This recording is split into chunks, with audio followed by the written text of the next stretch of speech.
Escassa resposta de la societat civil de les Terres de l'Ebre i en especial de la seva comunitat educativa a la concentració que dijous a la tarda va organitzar Som Escola davant els jutjats de Tortosa. Unes 150 persones van assistir a aquest acte reivindicatiu de l'escola en català i de l'actual model d'immersió lingüística.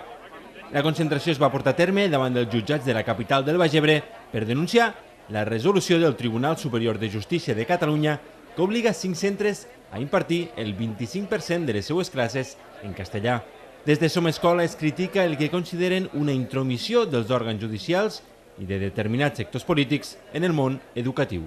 Defensar el model d'immersió lingüística a les nostres escoles, un model que ja fa més de 30 anys que ens ha dotat d'un sistema educatiu que ha convertit els nostres xiquets i xiquetes en ciutadans capaços d'expressar-se tant en català com en castellà i un model que malauradament darrerament s'està posant en dubte.